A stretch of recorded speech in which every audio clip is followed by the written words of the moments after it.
Stories at Work. Hi, this is Stories at Work.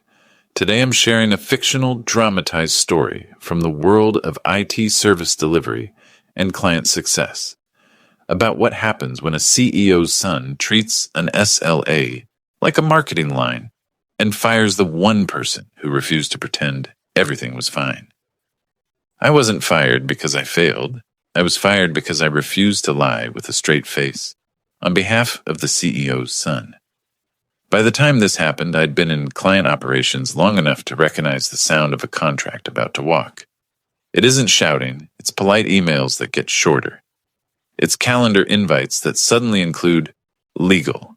It's a quick check-in that turns into someone asking, "So what happens if you miss your service level agreement again?" Our company sold managed support for mid-market SaaS teams, SLA-backed, quarterly renewals, strict uptime and response time targets. I didn't own the infrastructure and I didn't write the code, but I was the person customers held by the collar when things went wrong. My job was simple on paper. Keep the clients steady, keep the tickets moving, keep the promises measurable. And that's where the trouble began, because the promises were starting to break. It started small, one priority, one incident, that should have been solved in under an hour but took almost 3. A temporary queue delay that turned into a weekly pattern. Engineers burned out, rotations got thinner, and the backlog stopped looking like a list and started looking like a wall. The first time I flagged it, I did it the way you're supposed to. I pulled the numbers from our service desk system. First response time, time to resolution, reopen rate, and the list of cases that breached SLA in the last 30 days. I put it into a short internal note. No drama, no accusations, just, here's what we promised, here's what happened, here's the risk to renewals. I sent it to my director, then to our VP of customer success, when the director didn't reply. 2 hours later, I got a message. "Let's not put stuff like this in writing. Bring it up verbally." That line should have been my first warning. Instead, I told myself, they were stressed. Everyone was. We had a wave of new onboarding, a rushed integration, and an executive team that kept announcing growth like it was a victory parade. So I tried to be helpful. I scheduled a quick call with support leadership and asked a basic question. What do we need to stop the SLA drift? The answer was uncomfortable in its simplicity. We need to freeze new launches for 2 weeks and rebuild coverage, but sales will scream. Sales always screamed, and our executives always caved. I didn't push it publicly. I did what I could control. I set up a quiet habit. For every breach, I documented the timeline. Not a rant, just timestamps and facts. When the ticket was opened, when the first response went out, who took ownership, what changed, when the customer escalated, when we finally resolved. If we reopened later, I noted that too. It wasn't revenge, it was self-defense. Because clients don't forget broken promises, especially when they're paying for them. At the same time, we had a new face floating around the office like he owned the air. The CEO's son, his name was Caspian Rowe. Not intern, not associate, not even a normal title. His calendar just said strategy. He'd stroll into leadership meetings he wasn't invited to, ask questions like he was doing a documentary, then walk out before anyone could assign him actual work. At first, I ignored him. Nepotism exists everywhere. The trick is not to get too close, but then he started showing up in my world. It happened after a client named Vantagrid had their third priority, one incident in a month. Their head of IT was still polite, but his politeness had a sharp edge now. On a call, he asked me calmly what our plan was to prevent a 4th incident. I gave him a realistic answer. We were escalating resources, shifting rotation, and reviewing the root causes. He paused and said, "That sounds like what you told me the second time." I felt my stomach sink. After that call, I wrote a short internal summary. Facts only. I added the risk. Vantagrid was a renewal in 90 days. If we didn't stabilize, they were at high risk of leaving. I sent it to the same chain. This time I got a reply within 15 minutes. Not from my director. Not from the VP. From Caspian. Can you stop by the 5th floor conference room? Quick sync. I stared at the message for a full 10 seconds. He shouldn't even have been able to message me directly in that tone. But he did. I went anyway. Not because I respected the request. Because I respected the danger of ignoring it. The 5th floor conference room was one of those places designed to make you feel small. Glass walls, long table, the kind of chairs that look expensive but hurt after 5 minutes. Caspian was already inside, leaning back like he'd practiced it. He didn't stand up. He just smiled. "You're the guy who keeps sending the scary emails," he said as if we were joking. I kept my face neutral. "I send risk summaries when an SLA is breached." He waved his hand. Right. But how do I say this? You're framing it like we're failing." I didn't correct him immediately. I learned in corporate life that the first thing someone says is often a test. Do you bend or do you hold shape? So I asked a simple question. "Do you want the numbers changed?" His smile flickered just for a second. Then it came back. "I want you to be aligned," he said. Leadership doesn't need panic. Clients don't need panic. We're scaling. Things happen. I nodded slowly. Clients don't care about scaling. They care about the service level agreement they paid for. That's when he sat forward a little. "Look," he said, voice softer now. "I'm trying to help you. You're making yourself a problem. Your job is to keep clients calm, not to create a paper trail that makes us look incompetent." Paper trail. That phrase landed heavier than it should have, because he didn't call it documentation. He didn't call it reporting. He called it what it really was, evidence. I could have played dumb, smiled, said I'd be more positive. But if I did that, the next breach would still happen. And when it did, guess who would be blamed for the client fallout? Me. So I said the most careful truth I could. I'm not trying to make anyone look bad. I'm trying to prevent a contract loss. If we're breaching SLA, the client deserves a plan, and leadership deserves accurate risk. Caspian leaned back again and studied me like I was a weird animal. Then he said casually, "You're not a good fit for where we're going." I waited. Sometimes people threaten. Sometimes they just enjoy the power. He added, "I'm going to have your director move you off strategic accounts. You can do smaller stuff where you can't hurt the brand." I looked at him. "You don't manage me." He smiled. "Not officially." That was the moment my brain quietly clicked into a different mode. Because if he could say that out loud, if he could casually admit he had influence without title, then this wasn't about performance. This was about control. I left that room and went straight back to my desk. I didn't type a long email. I didn't confront anyone. I didn't vent to coworkers. I did something much smaller. I opened my SLA drift folder and updated the timeline with one new line. Executive interference noted. Pressure to reduce written risk reporting. Meeting requested by Caspian Rowe. Then I created a calendar note for myself and attached the message he sent me, just in case. That afternoon, my director finally called me. His tone was friendly. Too friendly. "Hey," he said, "I heard you had a little chat with Caspian." I didn't answer right away. I let the silence do the work. My director cleared his throat. "We just want everyone aligned. We're getting close to renewal season. We can't spook clients." "I'm not spooking them," I said. "The outages are." He laughed nervously like I'd told a joke in the wrong room. "Sure, but you know how it is. We focus on solutions, not reporting failures." There it was again. Not solutions. Optics. I kept my voice calm. "Do you want me to stop documenting SLA breaches?" He didn't answer the question directly. He said, "Let's just be careful with language." When the call ended, I stared at my screen and realized something that made my chest feel tight. They weren't fixing the SLA. They were fixing the story. And if they were fixing the story, then the moment the SLA finally snapped, the moment multiple clients hit their limit, they would need a scapegoat.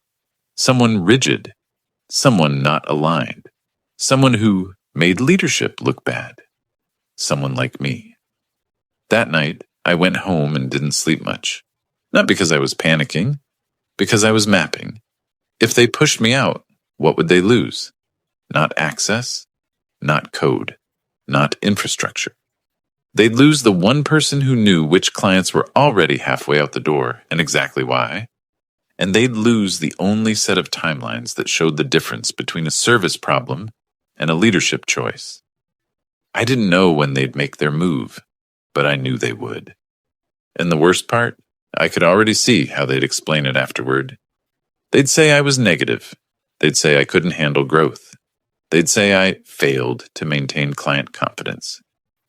They'd say anything except the truth. That the CEO's son wanted silence more than he wanted stability. And the moment he got silence, the SLA didn't get better, it just got quieter. Until it broke. And that was just the beginning. The next morning, nothing looked different. Same fluorescent light, same Slack pings, same cheery company-wide post about momentum and record pipeline. But I could feel it, like a shift in air pressure. People were suddenly careful around me, not hostile, not warm either, just cautious. Like they'd been told I was radioactive, but not why. By 10:15, my director forwarded me a calendar invite. Client alignment, Vantigrid renewal. Attendees, me, my director, VP of Customer Success, and Caspian. No agenda. That was never a good sign. I walked into the meeting with my notebook and the same calm I used when customers were angry. The conference room was already full. Caspian sat at the head of the table, tapping a pen like he was the one paying everyone's salary. The VP gave me the kind of smile you give a dog you're about to take to the vet. "Thanks for jumping on," she said. "We just want to align on messaging." Messaging. Not mitigation. Not staffing. Not coverage. Messaging. I opened my laptop anyway. I can walk through the latest breach timeline and what the client is asking for. Caspian raised his hand slightly, like a teacher stopping a student mid-sentence. "No need," he said. "We're not going to lead with problems." My director nodded too fast. "We want confidence. We're going to position this as normal scaling turbulence." I looked around the room. They've had 3 priority 1 incidents in a month. Their head of IT asked for a prevention plan. If we don't give him something concrete, he'll escalate to procurement. The VP's smile tightened. "We will give him something, just framed differently." Caspian leaned forward. "Here's what you're going to do," he said, voice smooth. "You're going to tell them we're investing in support. You're going to tell them we've added coverage. You're going to tell them the service level agreement is stable." I kept my face neutral. It's not stable. Silence. The kind that makes everyone suddenly interested in their water bottles. My director cleared his throat. "It will be stable." I didn't raise my voice. I didn't insult anyone. I just asked a question that had one honest answer. "Are we actually adding coverage? Or are we just saying that?" Caspian's pen stopped tapping. The VP said, "We're exploring options." Exploring options. In corporate language, that meant nothing is approved. I nodded once. "Then I can't tell a client their service level agreement is stable." Caspian smiled again, but this time it didn't reach his eyes. "Your job," he said, "is to keep the client. That's what you do. You are not engineering. You are not risk. You are not compliance." He said the last word like it was a joke, and right there I understood his mental model. If something wasn't his department, it wasn't real. So I tried one last time to keep this in the realm of adult decisions. "I can keep the client," I said, "but I need a plan I can defend. If they breach again and I promise stability, they'll treat it as misrepresentation." My director said sharply, "That's dramatic." Caspian leaned back like he'd already won. "You always do this. You turn everything into a legal lecture." Then he looked at the VP and said casually, "This is what I meant. He's not aligned." The VP didn't argue. She just watched me like I was a problem that had to be moved somewhere else. I glanced at the agendaless invite and realized the meeting was never about the client. It was about me. My director ended it with a cheery fake tone. Okay, so we're aligned. We'll keep it positive. We'll handle the rest. I walked out of that room and went straight back to my desk. I didn't slam anything. I didn't complain. I opened the service desk dashboard again, and I started pulling a clean report. The breach list for the past 60 days, the escalation count, by account the average response time trend, and the root cause tags that kept repeating, not as an attack, as a record. Because now I wasn't just protecting renewals. I was protecting the truth. Around noon, I got a Slack from a coworker in support, someone I'd always treated with respect, because she worked harder than half the leadership team. Her name was Mireya. She wrote, "Heads up, rotation is worse next week. 2 people out, no backfill." I stared at that message and felt my jaw tighten, because that meant the SLA drift wasn't going to improve. It was going to snap. I asked her, "Is that confirmed?" She replied, "Yes, but don't quote me. They told us to keep it internal." Keep it internal. Same theme, different room. I thanked her, then I did something that would later matter, more than anything I said in meetings. I saved the message. Then I opened a draft email to my director and the VP. I didn't write a manifesto, I wrote 4 sentences. I've been asked to state that the service level agreement is stable for Vonnegut. Based on current coverage and confirmed staffing reductions next week, I cannot represent that as fact. I can communicate that we are working on stabilization and will provide a written mitigation plan. Please confirm the approved messaging in writing. I stared at the email for a long time before sending it, because in a normal company, that email would be seen as responsible. In this company, it would be seen as defiance, but I sent it anyway. 5 minutes later, my director called me. Not Slack, not email, a call. His voice was tight. "Why would you put that in writing?" "I'm trying to protect us," I said. He laughed once, dry and humorless. "Protect us? From what? From having to keep a client calm? From promising something we can't deliver," I said. "From losing the account? From it coming back on us?" He lowered his voice. "Caspian is very unhappy." There it was, the real chain of command. I said, "I'm unhappy too. The service level agreement is failing." He exhaled like I was a child. "Here's what's going to happen. You're going to stop sending these risk notes. You're going to focus on relationship management. You're going to let leadership handle strategy." I didn't argue. I just asked one question. If leadership handles strategy, are they also taking accountability when the client leaves? He didn't answer. He ended the call with, "Just be smart." After that, the day started to peel apart in small ways. My access to the executive renewal folder disappeared. Not everything, just the one place where the client escalation notes lived. A minute later, my shared dashboard permissions changed. I could still view, but I couldn't export. It was subtle, plausibly accidental, but I'd been around long enough to recognize the pattern. When someone wants you quiet, they don't say it out loud. They remove your tools. I didn't confront IT. I didn't message my director. I opened my own saved reports, everything I'd already pulled and timestamped, and I updated my timeline again. Access reduced, export disabled, executive folder removed. Same day as written request for messaging confirmation. That evening, Vontegrid's head of IT emailed me directly. Subject line, "Need clarity before renewal discussion." His message was short. "We're seeing repeated misses. If you can't commit to meeting your service level agreement, we need to discuss early exit options." Early exit, that was the phrase procurement uses when the decision is already forming.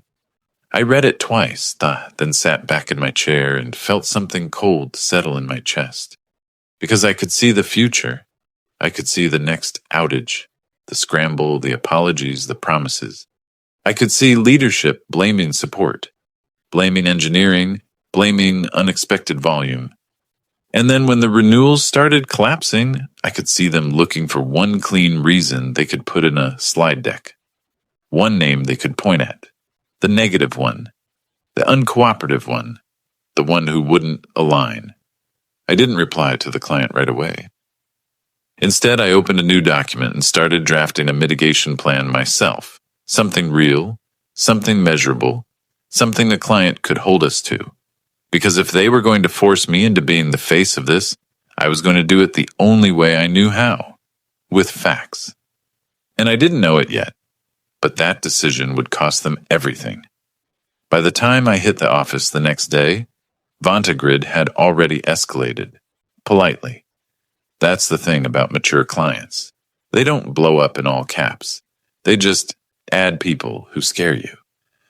The renewal thread now included their procurement lead, their security officer, and someone whose title was just commercial counsel.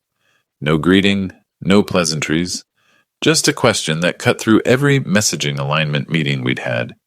Please confirm whether you are currently meeting the contracted service level agreement. If not, provide your remediation plan and timeline. I stared at it for a long moment, then forwarded it to my director and the VP with one line. Client is requesting confirmation and plan. I can respond once approved. I waited. 10 minutes, nothing. 20, nothing. Then my director walked to my desk instead of calling, like he didn't want a record of his tone. He stopped beside my chair and said quietly, "Don't answer that." I blinked. "They're asking if we're meeting the service level agreement. I have to answer." He leaned closer. "No, you don't. You stall. You say we're reviewing. You say we're aligning internally. You don't admit breach in writing." The part of me that still believed in normal corporate logic tried one last time. "If we don't answer, they'll assume the answer is no." He gave me a thin smile. "They'll assume whatever we tell them to assume." That was when I understood. This wasn't a leadership team trying to solve a service issue. This was a leadership team trying to survive a narrative. I asked him, "Do you want me to lie?" His smile vanished. "I want you to do your job." And then he added, as if it was a kindness, "Caspian is going to join your next client call. He wants to help." My stomach tightened, because help in this context meant control the room, control the story, control me. The call was scheduled for 2 p.m. Between then and 2, I did something I'd never done before. I prepared like I was going into a deposition. Not paranoia, discipline. I pulled every ticket ID tied to VantaGrid for the last 90 days and built a clean timeline. Incident start, first response, resolution time, and breach markers. I added the recurring root cause tags, capacity, handoff delay, on-call gap, dependency timeout. I also pulled our contract language, the section on service level agreement and remedies, not to threaten anyone, to make sure I didn't accidentally promise something that created liability.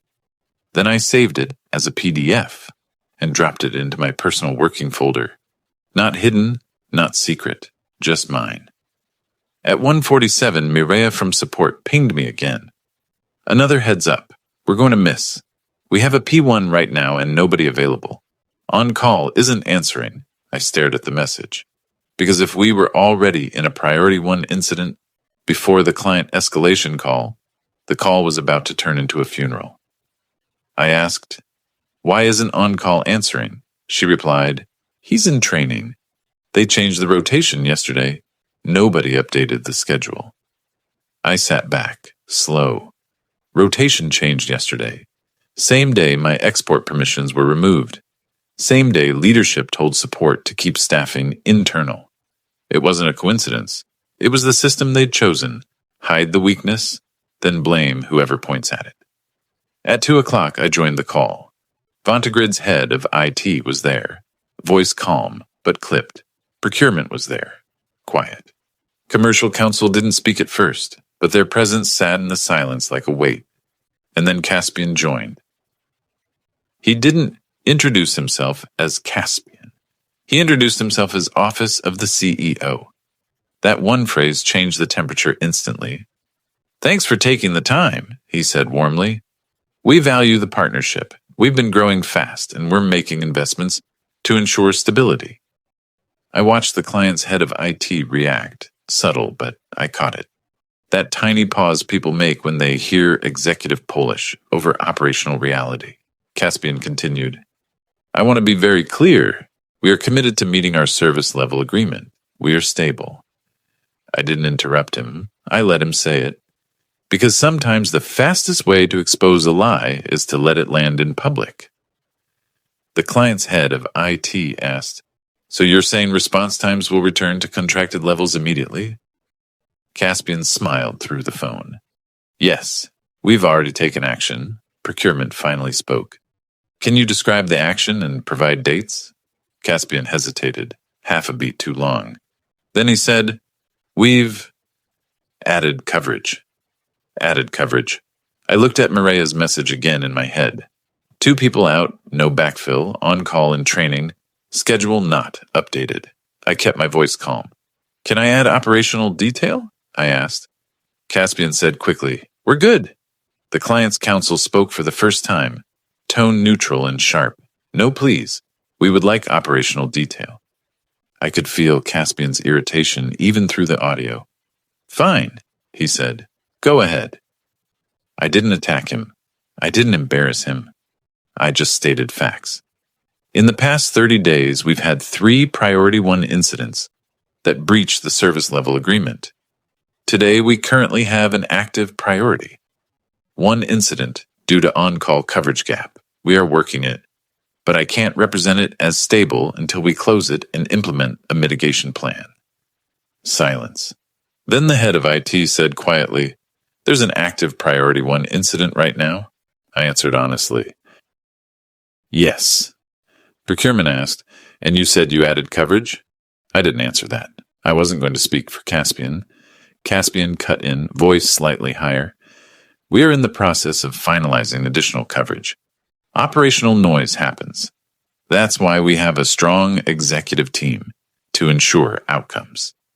Commercial counsel said, "Please provide your remediation plan and dates in writing within 24 hours.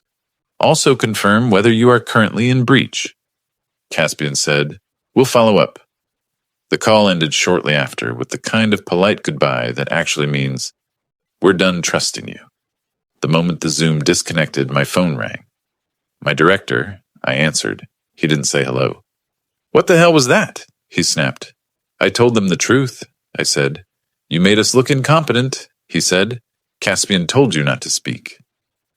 The client's counsel asked for operational detail. I replied, "They were going to find out anyway." My director's voice went cold. "You just cost us the account." I almost laughed, because the account was already bleeding out, but I didn't. I stayed calm. "The SLA cost us the account," I said. He paused, then said the line I'd been expecting since the first meeting on the 5th floor. "HR wants to meet with you tomorrow morning." I didn't ask why. I already knew. After the call, I opened my timeline and added another line, hand steady. Executive stated, SLA is stable on client call, while active P1 ongoing. I clarified breach facts when asked by client counsel. HR meetings scheduled next day. Then Mireya messaged me again. P1 resolved. Took 2 hours. We breached. 2 hours. Exactly the kind of breach that makes a client feel unsafe. I stared at the screen and felt the break and realization hit me fully. They weren't going to fix the service. They were going to remove the person who refused to sell the lie. And once I was gone, the lie would become policy. They thought that would protect them. But I'd been watching the client base for months. I knew how this ended when trust breaks. Clients don't just leave. They talk. They compare notes. And when one big account moves, others follow like dominoes. I didn't sleep that night, not because I was scared, because I was doing math. If Vantigrid walked, it wouldn't be one loss. It would be the crack that made the whole wall shift. And the next morning, when I walked into HR, I already had a strange calm in my chest, because I knew the truth was documented. And I knew the service level agreement was about to do something leadership couldn't control, break in public. HR didn't do drama. That was the most unnerving part. No raised voices, no accusations. Just a small room, a neutral smile, and paperwork that had clearly been prepared before I ever sat down. The HR partner, Lenora Vance, folded her hands and said, "This is a separation meeting. Your role is being eliminated as part of a restructure." Restructure? I almost smiled. Because everyone in the building knew the restructure had a last name, Rowe. My director sat beside her, eyes fixed on the table like he was watching his own hands betray him. Lenora slid a document toward me. Standard severance. 2 months. We'll pay out accrued vacation. I didn't touch it yet. What's the stated reason? Lenora kept her tone gentle. Role redundancy. I looked at my director. So the service level agreement is stable enough to not need the person managing renewals? He flinched. Lenora said, "We're not here to debate performance." I nodded slowly. "I'm not debating. I'm documenting." That word changed the air. Lenora's smile tightened. "You can take the agreement home and review." My director finally spoke. "Just sign, clean exit, no noise." There it was. The same language, different room. I read the document carefully. Most of it was boilerplate, but the section that mattered was a standard release, waiving claims, confidentiality, and non-disparagement. I didn't argue. I didn't threaten. I just said, "I'll need to have counsel review. I'll respond within the week."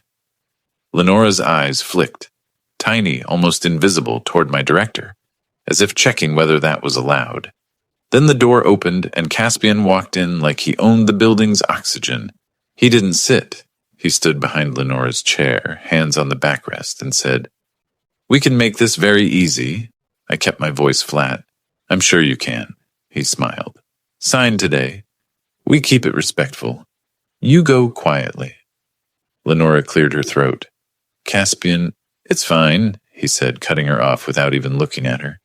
Then to me, "You don't need a lawyer. You're not that important." That line almost worked. Not because it was true, because it was designed to provoke a reaction. I didn't give him one.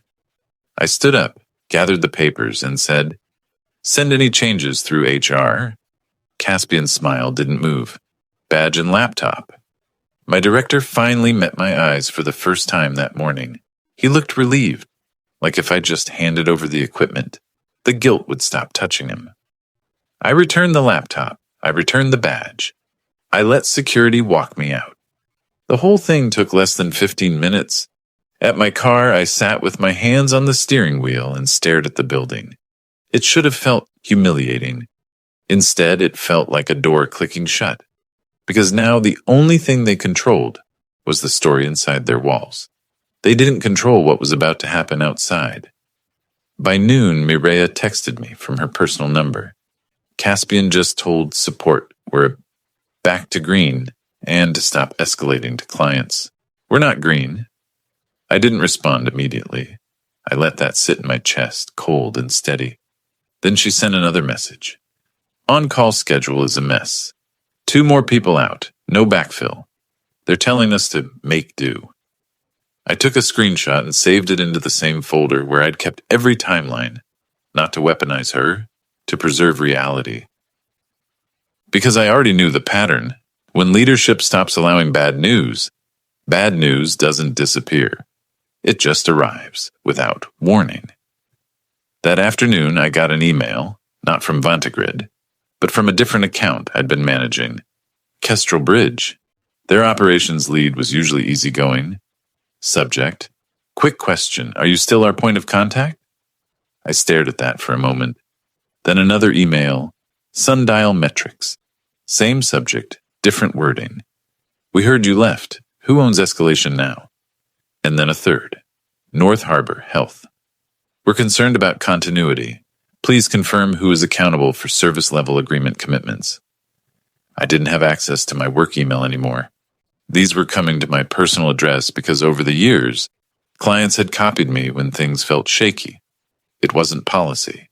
It was human behavior. Trust finds a way around org charts. I replied with one sentence to each. I'm no longer with the company. For continuity, please request the official escalation path in writing. No commentary, no blame, just the truth, delivered the way procurement likes it, clean and actionable. And then the chaos arrived. 2 days after I was walked out, Maria called me. Her voice was tight. We just had a priority 1 incident that went unassigned for 40 minutes. 40. Nobody acknowledged it. Why? I asked.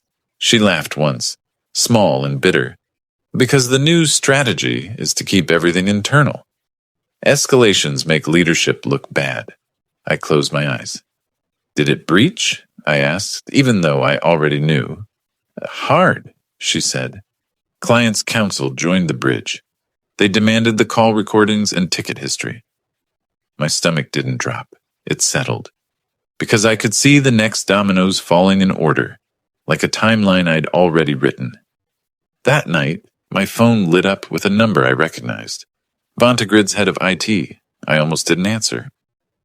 Not because I was scared, because once you pick up that call, you can't pretend you're not involved.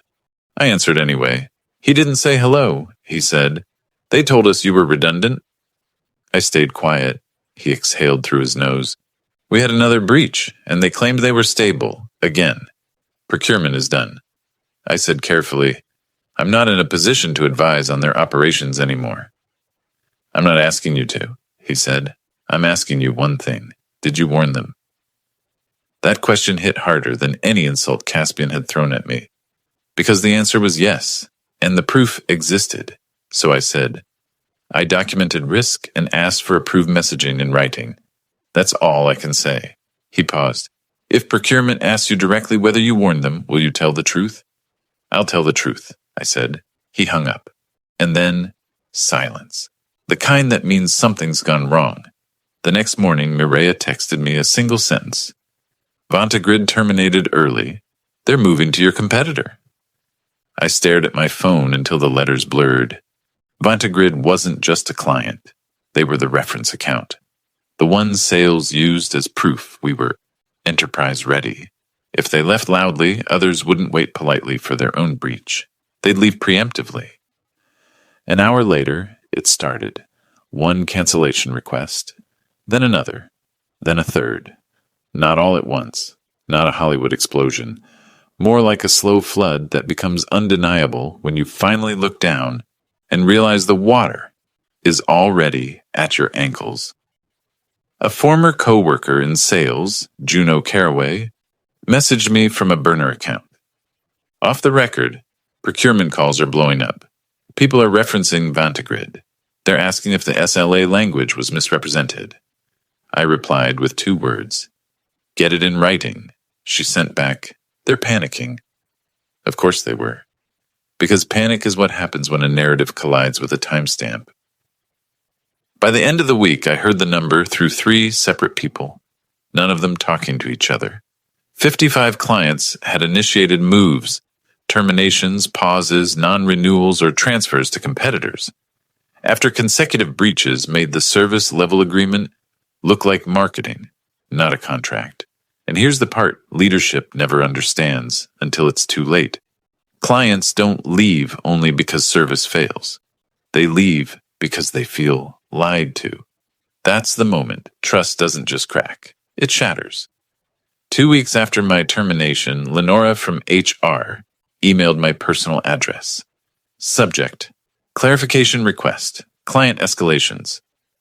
My pulse didn't spike, it flattened. She wrote, We've received inquiries regarding historical SLA communications. Please confirm whether you have any records that may be relevant. I read it twice. They wanted my documentation now, not because they respected it, because they needed it. I replied with 1 sentence. Please route any requests through counsel and specify scope. No anger, no lecture, just procedure. Because procedure is what wins when everyone else is improvising. A day later, I got a call from a number I didn't recognize. A calm, male voice. This is Alden Price, outside counsel for the company. We'd like to speak with you about your time managing renewals. outside counsel. That meant this had escaped internal politics and entered the world where people lose jobs for real.